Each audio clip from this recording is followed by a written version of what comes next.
Hey guys, Silverlord here, back in with another action figure review. Today we'll be taking a look at the DC Multiverse Red Platinum Golden Age Batman, brought to us by the fine folks over at McFarlane Toys, who remain fine folks despite the fact that them and GameStop have some pretty shady crap going on with these Red Platinums. They're upcharging them almost $10, it seems, and, well, not for nothing, that just ain't right.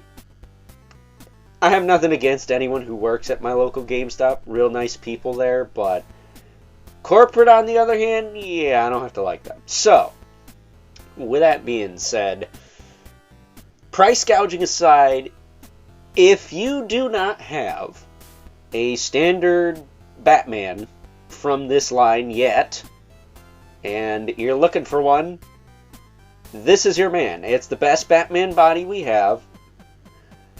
It's got the wired cape, and it's got all the accessories. Albeit no bat grapple and only one batarang, but hey, it's better than what the Justice League Batman came with from the last wave of Batman figures that had Batman Hush 2 and the Batman of Bethlehem that we looked at over the past couple days. Because, not for nothing, this guy is not from that wave. He's from the Azrael Batman wave.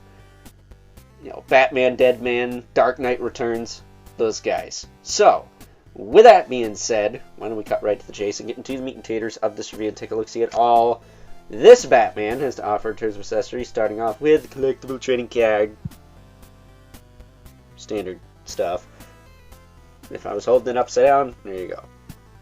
Now you can't say I held it upside down, because I held it both ways. Haha! Of course, there is a bio on the back, but, you know, I would think everyone knows the bio for Batman by now. Parents got shot, decided to beat the crap out of punks. There you go.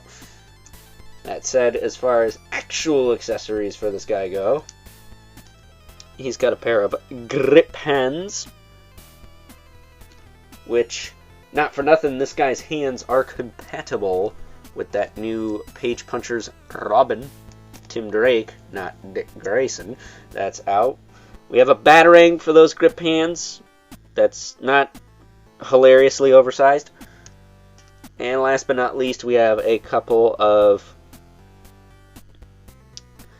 I don't know, booby honking hands. I mean, he's got quite the body count. We got Catwoman, we got Talia al Ghul, we got Wonder Woman, and in some cases, Batgirl. Ew. But, moving on from all that weirdness, he also comes with a hockey puck display stand releasing with all McFarlane Toys releases, and here is the figure. Taffeta, you know, crinkle sack cape. I'm not a fan of that, but every freaking Batman has it, so no sense of complaining about something that's just the norm now. I mean, yeah, I don't like it, but it's the last year of the line. Are they going to fix it? No. As far as the head sculpt goes, I wish the ears were longer. And I do plan to do a head swap with this guy and the Nightfall Batman, because this one does not have the yellow oval on the bat symbol. It's just black on gray, which is what I prefer. But as far as articulation on this body goes, we've seen it a bunch, but I'll go over it quick here. Head is on a double ball peg. He can go up, he can go down, he can tilt side to side, all that fun stuff. Shoulders will pop out to the side, back down, rotate all the way around. He's got that beautiful butterfly rotator cap, bicep swivel, double jointed elbow, crunches up really far. Not the prettiest looking thing though. Ball hinge wrist that will rotate, hinge, and swivel. Albeit a little loose depending on what hands you decide to use. As far as the torso goes, he can crunch this far forward. It's a little bobbly. I have to see if I can do something about that. But he can rotate and lean this far back. So that's all fine and dandy. He can also tilt side to side pretty far, even with just one of those ball pegs. Waist is on a ball joint. Rotate around, tilt back and forth, side to side a little bit. Try not to jank up his cape there. Hips will kick out, back down, forward, back. He's got a thigh cut, kind of, sort of. Double knee. Not the worst looking thing.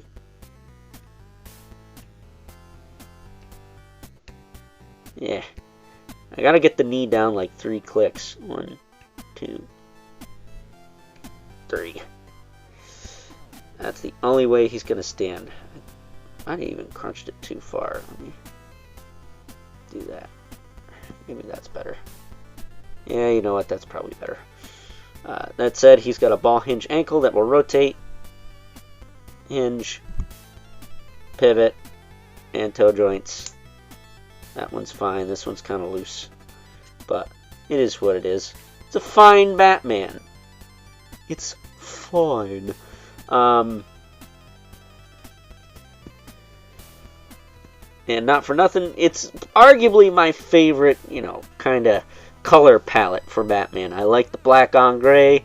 I like not having the yellow oval around the bat symbol. Kind of a Justice League Unlimited, New Batman Adventures look for him. I just wish he had longer ears. Really, my favorite Batman is, I want to say his name is Kelly Jones. He did a lot of the art in the 90s, other than Tony Mack, of course. And his Batman had like the super ridiculously long ears and the almost Spawn-esque cape.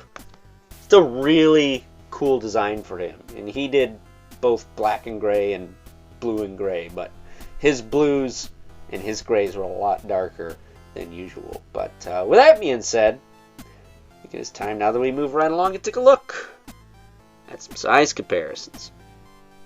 First up, here's our Red Platinum Golden Age Batman, alongside a couple other black and gray Batmans from McFarlane Toys DC Multiverse line. We have the black and gray Nightfall Batman, who again, I plan to do a head swap with this new Batman, as well as the Dick Grayson Batman from Batman Reborn, who is probably a little bit closer to what I like as far as colors go. I like the darker gray. I like the color of the belt a little more. It's a bit darker on him.